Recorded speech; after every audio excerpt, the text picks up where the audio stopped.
Hey, so the sun is shining and you're probably enjoying walks even more. We've had some questions about recall and boosting this. I'm guessing because it's summer and maybe people are going further afield on their walks and wanting to enjoy them more. So I wanted to talk about recall mistakes to avoid. Avoid saying your dog's name over and over. Also pair it with a cue word. So if you just say your dog's name, you probably do that a lot of times during the day. So it might be, Maple, your dinner's ready, Maple, get off the counter, Maple, come and have a cuddle with me on the sofa. There's lots of different reasons you might say your dog's name. You need to pair a recall word that actually means come to me. So if you're finding that your recall word has gone out of the window and your dog is no longer responding to it, or someone's overused it, I recommend creating a brand new one. And the way to do that is just say a recall word like come or here, and then give your dog a treat. They don't have to do anything. They can just be sitting in front of you. You want to do that standing up, sitting down, in different rooms, in the garden, in the park, on a long lead. You want them to think, right, when I hear that word, good things happen. So after you say the word, always give your dog a treat. And then you can start testing out. You can throw the treat out, let them go and get it. And then when they are finished eating the treat, say the word, i.e. Maple, come. And if they do, then you give them another treat. So that's the way of testing it out. Try not to just call your dog when you want them to come back to you, i.e. when there's another dog or a squirrel or a person. Make sure you're calling them regularly and then letting them go back to see whatever it is that they want to see. Just because if we just call them and put the lead back on or go home, then it's a bit like someone calling us up and telling us to go home when we're out having drinks with our friends. If that's all they're doing, they're just ringing us up and telling us to come home, we're going to stop answering. And the same thing with dogs. We don't want to do that. We don't want to poison it. Another thing is practicing leave it. People will be having picnics in the park. So you really want to be brushing up on the leave it skills. And also thinking about what your dog's jolly spot is. Do they love toys? What could be a really special toy to engage them when something's happening in the environment that's exciting? How can you get their focus back on you? How can you get them back in your magic halo, if you like, that magic circle that's around you, that you don't like your dog to venture too far from? Freedom fields can be another good way of practicing off-lead walks safely. Biothane leads, they don't get all wet and soggy. They can be good, but obviously on the dog's harness, not on their collar, because that can really hurt them. Thinking about games that you can incorporate into your training. What does your dog like doing the most? Do they like fetching, retrieving? Do they like sniffing? Do they like hide and seek games? How can you incorporate those into walks to make walks more exciting and fun? Thinking about how walks can be quite monotonous and the same.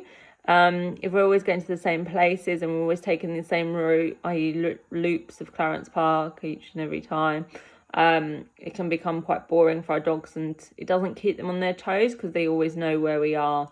So mixing up the routes, being safe with a long lead initially. Tracker can help give you some, not complete peace of mind, but peace of mind to see where your dog is. You can note it on the GPS on your phone. Making sure their collar's got up-to-date details with your name and number. But if someone's looking after your dog, maybe you're going on holiday, making sure that number's updated. I've seen, we used to actually have collars that had our number on, embroidered, which was quite clever, that we could pop on the dog when they were in our care. So if they did go further afield, then the person can ring us rather than the number on the tag, especially if you're, in a different time zone, for example. Recall as well. Recall can be really positive with play. I think play is sometimes underestimated. Trying to think about what your dog is seeking and the motivation for the behavior. Obviously food's great and lots of dogs will come back for food, but actually what is it that they're seeking? Are they running off to play with another dog? If so, how can we reward them for being around us with play, if that's what they're looking for? Otherwise it's a bit like being in a job with just for the money, when you want other things from the job. You want satisfaction and you know, feel good factor rather than just all the cash. Thinking about training others to use your recall word as well. Dog walkers, you don't want them saying the word over and over and over again when you've created a brand new recall cue if the dog's not responding, because then it will just become poisoned. Thinking about that. Also thinking about what your dog runs towards. Is it, you know, other dogs? If so, you know that they're heading towards that way, and you can use that as a reward for looking at you and being focused on you when other things are happening in the environment. If your dog is very distracted by prey, then the counting game, Simone Muller's counting game, can be very good to get them their focus back on you. Obviously, you know your dog best. Toys, treats, praise. Don't underestimate kind of patting them and letting them know that they're doing something good. So that's important. But also just thinking about what were they bred to do, you know. Retriever's going to retrieve. What can they retrieve of yours? So they've got that relationship with you. Obviously, I don't recommend repetitive ball throwing. It can cause injuries. It can be stressful and release adrenaline that doesn't get dealt with. And they've got all of that running around in their system. So if you are throwing a ball, doing it sparingly, but throw it in a area that they can hunt it out. So they're using their olfaction abilities and sniffing and searching. That will help promote calm behavior as well.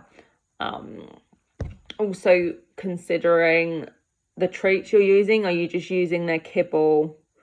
If so, that's likely to be very boring. They get it every day, just like you. If your favorite meal is pizza, you might like it, but you'd soon get bored of it if you have it every single day.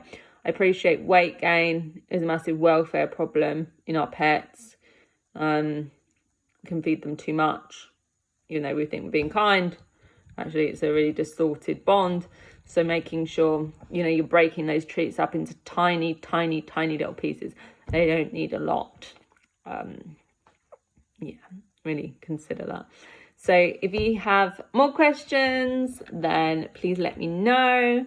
And thank you for submitting them.